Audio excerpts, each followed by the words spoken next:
Live mula sa GMA Network Center. Ito ang 24 Oras. Magandang gabi po, Luzon, Visayas at Mindanao. Nagigisa ngayon ang Navotas Police. Kaugnay ng kawalan ng video ng operasyon laban sa napagkamalan at napatay na teenager na si Jemboy Baltasar. SOP na kasi para sa mga pulis ang pagsusuot ng body camera tuwing mag-ooperate, kaya pala isipan kung bakit wala silang ma-produce na video. Wala ring paraffin test na ikinasa ng aresto ng mga pulis, kaya nakasalalay ngayon ang lahat sa isang testigong nakipag-ugnayan na sa pamilya. Iyan ang tinutukan namin ni Marisol Abduraman. Sa ngayon, mga kuhang ito sa cellphone ng maiakon si Jemboy ang pinakamaagang recording na lumutang kasunod ng pamamaril sa kanya ng mga pulis dahil napagkamalang suspect. May CCTV naman ang operasyon pero hindi nakagip ang aktual na pamamaril.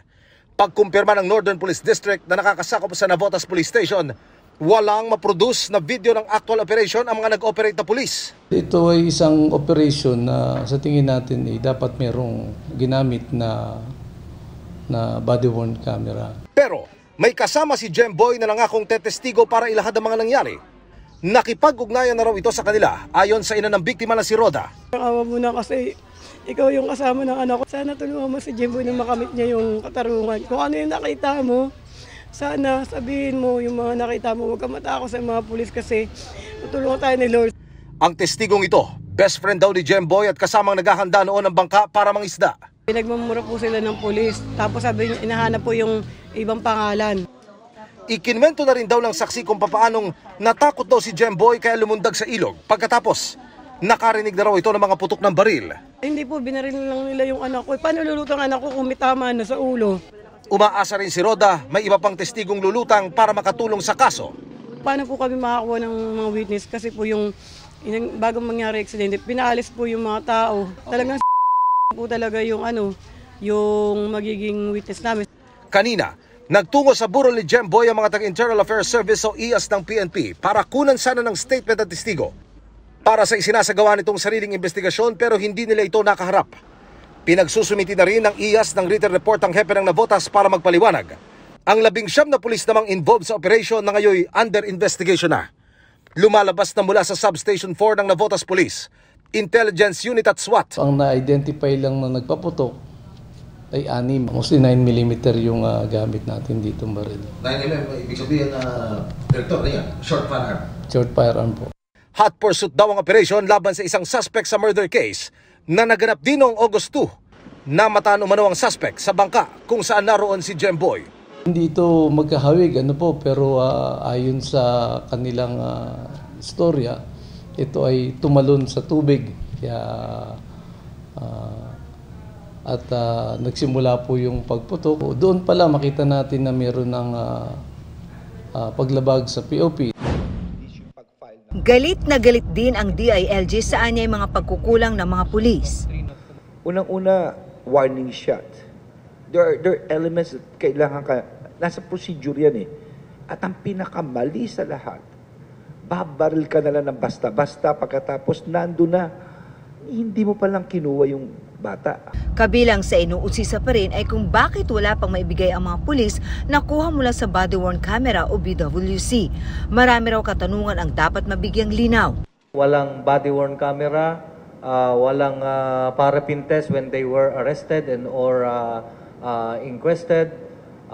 Why it took them, walang nag-respond na investigator. And even yung naka-recover dun sa bata, I think yung magulang pa. Lahat yan ay iniimbestigahan na raw at may mga na-file na rin daw ng mga reklamo sa mga sangkot na pulis. Reckless imprudence resulting to homicide ang naihain. Bagamat, pinag-aaralan na raw kung pwede pang maiangat ang reklamo sa murder. Iginiit din ng Interior Secretary na wala ng quota system sa mga pulis pero may ibang mekanismo naman para masigurong nagtatrabaho ang mga ito. Although wala ng quota system, pero pinakita ko kanina, if the prevalence of any criminality, it is so prevalent, po pwedeng managot kagad. pwedeng patanggal kagad. Sa gitna ng pag-aayos ng pulisya sa kanilang hanay, ang pagbabantay naman ng ina ni Jemboy sa hustisya, pampuno man lang daw sana sa mga hiling ni Jemboy noon. Sabi niya, maalis ka na naman. Sana hindi ka na umalis kasi ikaw yung kailangan namin dito. Sorry, sana nakiniti lang ako sa inyo na dito na lang ako nagtrabaho.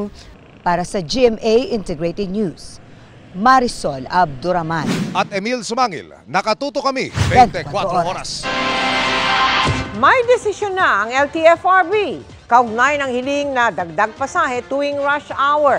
Isang araw bago ang isang round na naman ng oil price hike. Ang LTFRB naghahanda na para umalalay sa mga tsuper. Kung paano, sa pagtutok ni Joseph Moro. Tinitipid na raw ng mga jeepney driver ang papaunti na nilang nabibiling diesel dahil sa sunod-sunod na pagtaas ng presyo nito. Kasi sa biyahe namin, pag mahaba ang pila, iikot kami dito, babalik kami dito para kumuha. Hindi na kami umi-iskerda. Puro rush hour na lang para mas tipid kasi pag ito, wala, lugi ka sa abono ka sa diesel. Katataas pa lamang ng lampas 4 na piso kada litro ng diesel nitong isang linggo. Bukas meron na namang panibagong piso at 50 sentimos na diesel price hike. Pangatlong beses na itong pagtaas ngayong Agosto pa lamang na kung susumahin ay nasa 9 na piso na base sa datos na nakalap ng GMA Integrated News Research. Ayon sa Department of Energy, bunsod pa rin ang pagtaas ng presyo ng krudo sa pagbabawas ng 1.5 milyong bariles ng langis ng Saudi Arabia at Russia. Ngayon naman pinag-uusapan is around 1.5 to most likely nasa 90 na po tayo, 80, higher level ng 80, nasa 87, 88. Oo. Posible po umabot tayo niyan. May 2.9 billion pesos na ayuda o fuel subsidy ang inihahanda na ngayon ng Land Transportation Franchising and Regulatory Board o LTFRB para sa mga pampublikong sasakyan. Ayon sa LTFRB, hinihintay na lamang nila na i-download ito ng DBM sa kanila. We're hoping that by either Friday or Monday lumabas na yung pera. Depende kung sa klase ng pampublikong sasakyan ang halaga ng matatanggap na ayuda pero hindi raw kasama ang mga motorcycle taxi. Hindi naman na pinayagan ng LTFRB ang pisong rush hour rate na dating hiniling ng mga transport group. Walang bisa na rin daw ang petisyon dahil may bagong petisyon para sa 2 pisong dagdag sa pasahe na inihain nung isang linggo na didinggin pa ng LTFRB. I think it's too high. Even 1 peso for me is a little bit too high. Masyadong masakit sa bulsa ng mga mananakay. Ayon sa piston, ang pangmasmatagalang solusyon pagbasura ng oil deregulation law at ibalik sa pamahalaan ang pagtatakda ng presyo ng langis. Saka marami panawagan na rin para rito. Kung hindi raw magagawa ito ay baka maaaring suspindihin ang excise tax na ipinapataw sa mga inaangkat na krudo. Kapag tinanggal yung 6 pesos sa excise tax, ay may babalik sa driver yung 6 pesos. Babawi yon. Pero ayon sa LTFRB, sa excise tax kinukuha ang fuel subsidy. It may either decrease or totally eliminate the fuel subsidy. Para sa GMA Integrated News, Joseph Morong, nakatutok 24 oras. Mismong Pangulo at Vice Presidente na po ang nag-uusap kaugnay ng mga panawagang ibalik sa Hunyo ang pasukan. Sa ngayon, tuloy ang pasukan sa August 29 at may backup plan na para sa mga napinsala ng bagyo at habagat kung hindi umabot ang mga repair. Nakatutok si Ivan Mayrina.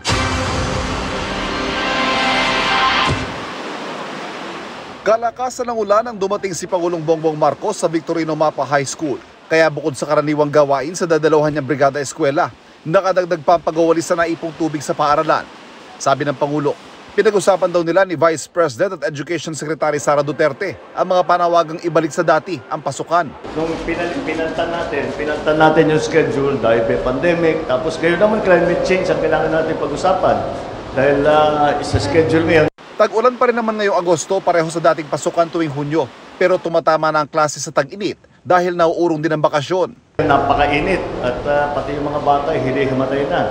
Kaya kailangan natin isama sa ating pag-aaral yan kung ano yung mga dapat gawin. Bukod sa inspeksyon at pagkumusta sa paghahanda sa pasukan sa August 29, tumulong din ang 2 pinakamatataas na opisyal ng bansa sa pagpipintura ng mga silya.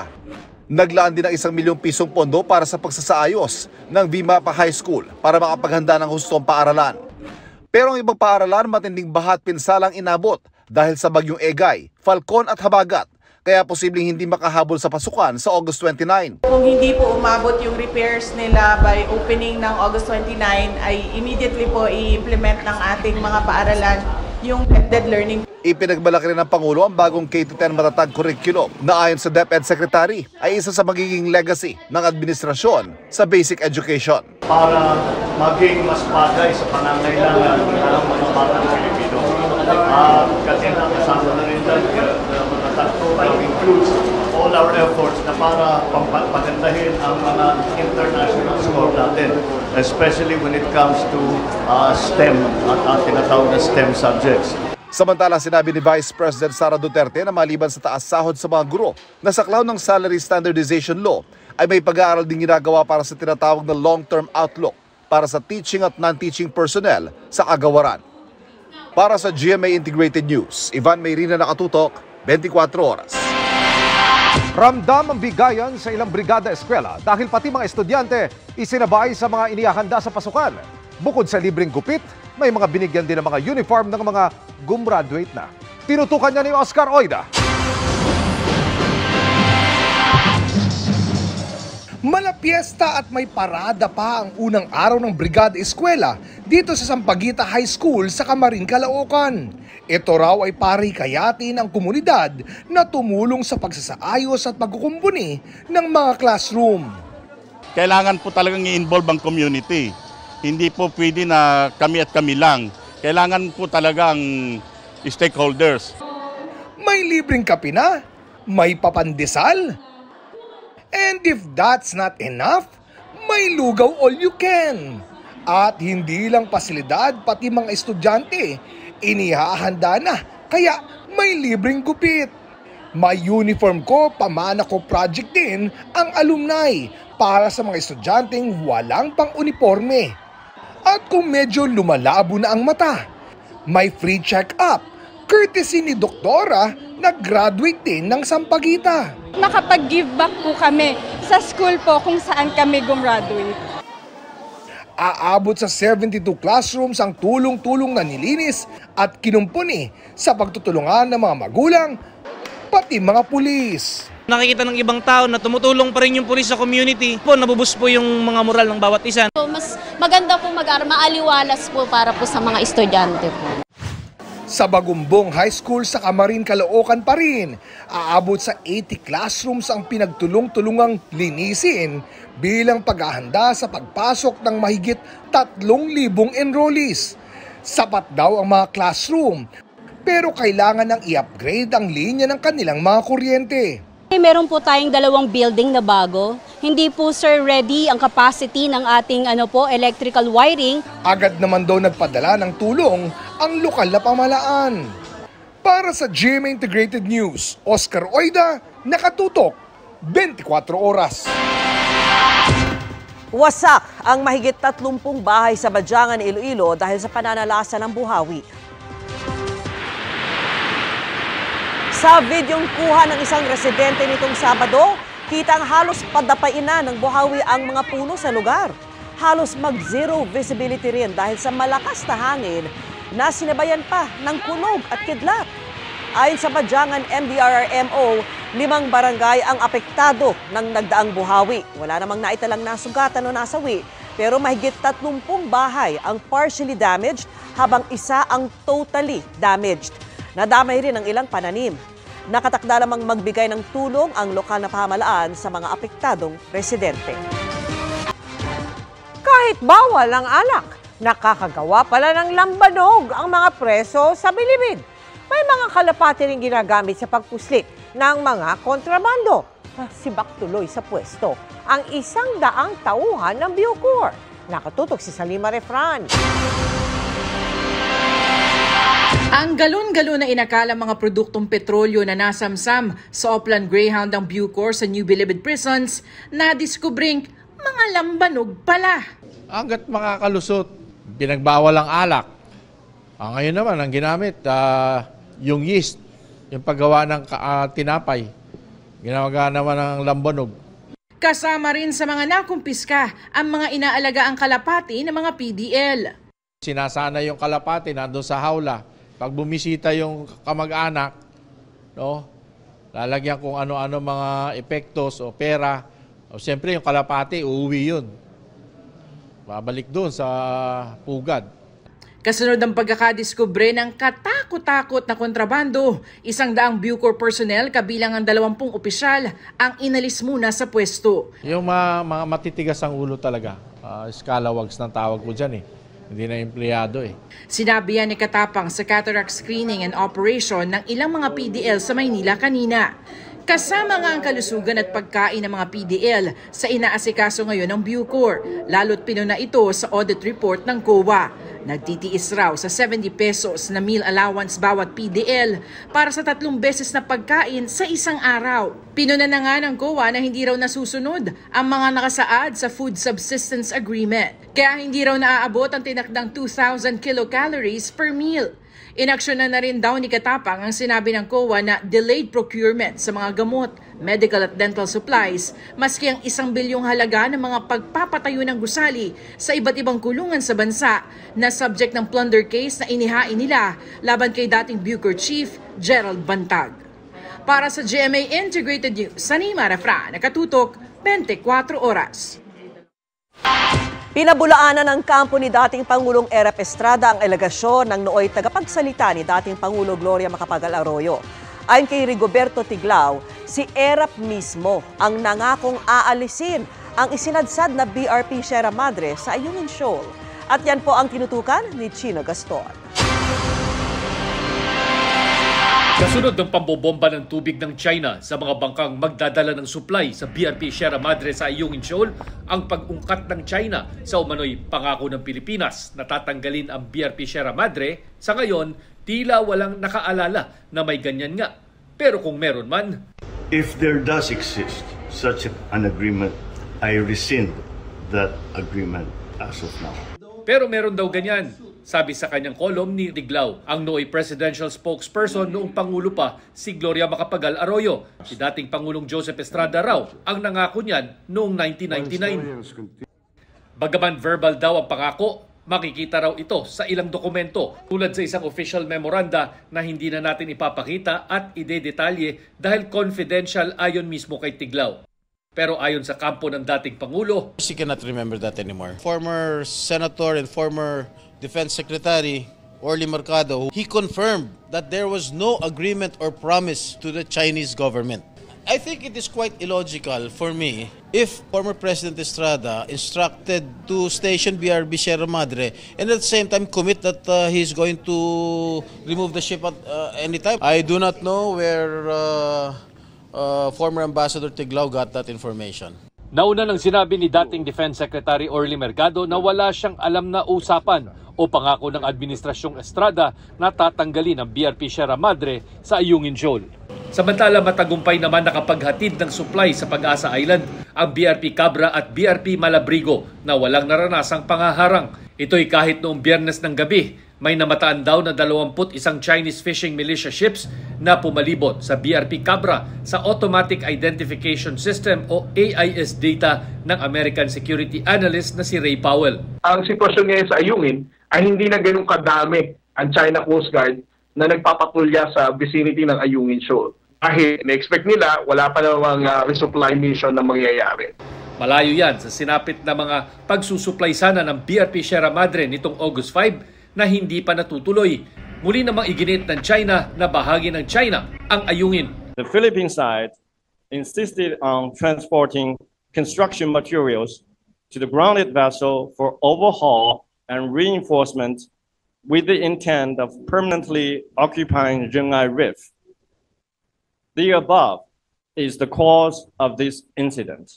Muli rin nilang iginiit ang bilateral talks o pag-uusap lang ng China at Pilipinas sa issue. Sinusubukan pa namin kunin ang panig ng Department of Foreign Affairs. Para sa GMA Integrated News, Chino Gaston, nakatutok, 24 oras. Ang masaya sanang palaro ng Palo Sebo sa isang pista sa Barangay Lerma, Naga City, nauwi sa disgrasya.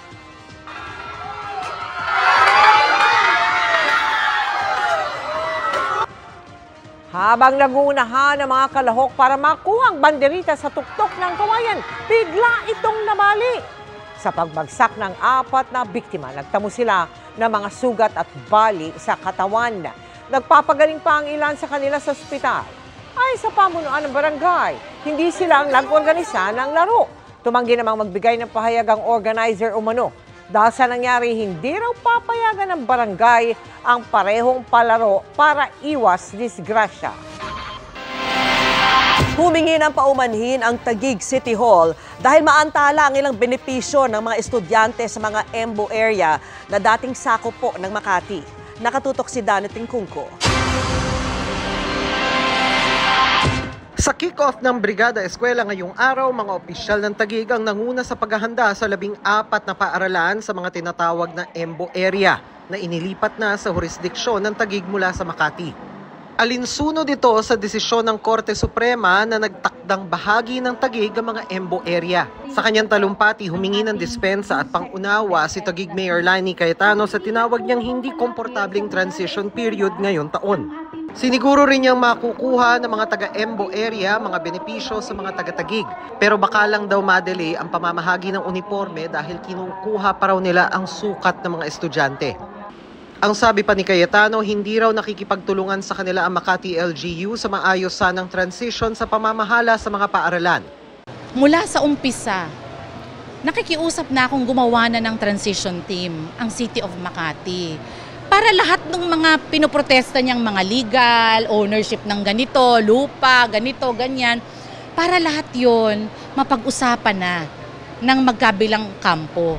Pero napapatagal kapag hindi nagko-cooperate. Sinusubukan namin makuha ang panig ng lokal na pamahalaan ng Makati ukol dito. Pero ayon naman kay Makati Administrator Claro Certeza, tinanggihan ng Taguig ang alok ni Makati Mayor Abby Binay na ituloy ang pamamahagi ng libreng uniforme, sapatos at iba pang school supplies sa mga apektadong estudyante sa mga EMBO area. Sinabi pa ni Certeza na iminungkahi ni Binay ang status quo kung saan itutuloy lang muna ng Makati ang serbisyo nito sa mga apektadong paaralan pero tinanggihan din ito ng Taguig. Aminado naman si Makati Vice Mayor Monique Lagdameo na mabigat ang Brigada Eskwela sa Makati ngayong taon. Medyo mabigat po sa atin ang launch this year dahil madami pong pinagdadaanan ng ating syudad. Kaya naman kanina nung kinakanta po yung ating Makati March, parang tumutusok po sa puso, nakakapangilabot. Para sa GMA Integrated News, Dano Tingkungko, nakatutok 24 oras. Ayon sa isang survey, 1 sa 2 Pilipino ang hirap na matukoy kung ano ang maling impormasyon. Kaya may inilunsad na solusyon ang Presidential Communications Office. Nakatutok si Mariz Umali.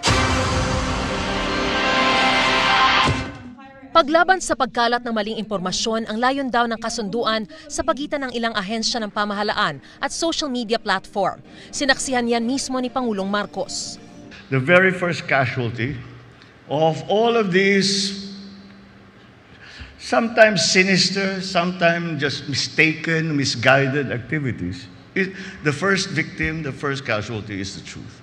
Inilunsad din ang Media and Information Literacy Campaign ng Presidential Communications Office para mapalakas ang kakayahan ng bawat isa para labanan ng maling impormasyon. Sa survey na isinagawa ng Social Weather Stations noong December 2021, lumalabas na 51% o 1 sa 2 Pilipino ang hirap na matukoy kung ano ang maling impormasyon sa tradisyonal at maging sa social media. Well, maybe it's time that we give our kids, not only our kids, but our citizenry, the tools to be able for them to tell what is important, what is not, what is relevant, where the sources of this information come from. With our education sector equally dedicated to this cause, our campaign intends to introduce these efforts to the school curriculum to ensure that every student in the country is equipped to fight fake news. Para sa GMA Integrated News, Mariz Umali, nakatutok 24 oras. Itinuturing ng pinakamalalang natural disaster sa Hawaii ang wildfire na kumitil sa buhay ng 76 na tao. Mahigit 100 Pinoy roon ang hindi pa rin daw makontak hanggang ngayon. Yan ang tinutukan ni Rafi Tima. Sa kuhang ito ng isang Pinoy sa bayan ng Lahaina, makikita ang tila bagyong lakas ng hangin habang nagaganap ang sunog na kalaunan lumamon sa buong bayan. Kuha ito ni Milalat mula sa kanilang bahay bago sila tumakas. It was quite far away and then it came quickly right away. Like they saw it high in the mountains and then they had a conversation, and then when they looked back at the fire, it was, just yards away. Sa ibang video, makikita ang pagtakas ng mga residente mula sa apoy na unti-unti nang kumakalat sa buong Lahaina. Kuya, iwan mo na lang dyan! Oh my God! Sa tindi ng usok, natakpan na ang araw at dumilim sa lugar. At dahil hindi halos tumigil ang malakas na hangin, nagpatuloy sa pagkalat ang apoy. Ligtas na ang kapatid at ina ni Charles at nakikitira sa kanilang pinsan sa isla pa rin ng Maui. Pero marami pa raw ang pinaghahanap, kabilang ang maraming Pinoy na may malaking populasyon sa Lahaina. A lot of Filipinos were very much affected, and a lot of them are still missing. Would it be safe to rate it 100, more than 100? I would say yes. Kinumpirma ng direktor ng Maui Filipino Chamber of Commerce ang bilang na posibleng mahigit 100 Pinoy ang hindi pa makontak hanggang ngayon. Ayon sa DFA, patuloy pa sila naghihintay ng kumpirmasyon mula sa mga otoridad kung may ganitong ang bilang ng mga nawawala. Pero halos lahat daw ng mga Pinoy na nakatira sa Maui ay mga US citizen na. We are in touch with our community and we have full trust and confidence po na kakayanin ng Hawaii Emergency Management Agency pati na rin ng US Federal Emergency Management Agency to respond to the pleas for assistance ng mga taong nasa lanta ng tinatawag nilang fire hurricane. Sa opisyal na tala, 76 na ang patay sa sunog. Ito na rin ang itinuturing na pinakamalalang natural disaster sa isla ng Hawaii. Mas matindi pa kumpara sa isang tsunami noong 1960 na pumatay sa 61 katao.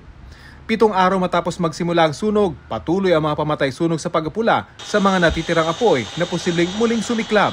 Para sa GMA Integrated News, Rafi Tima nakatutok, 24 oras. At yan ang mga balita ngayong Lunes. Ako po si Mel Tiangco. Ako naman po si Vicky Morales para sa mas malaking misyon. Para sa mas malawak na paglilingkod sa bayan, ako po si Emil Sumangil. Mula sa GMA Integrated News, ang News Authority ng Pilipino, nakatuto kami 24 oras. Mga kapuso, samahan nyo kaming tumutok 24 oras. Bisitahin at mag-subscribe sa GMA Integrated News sa YouTube. Sa mga kapuso abroad, bisitahin ang GMA Pinoy TV at www.gmanews.tv.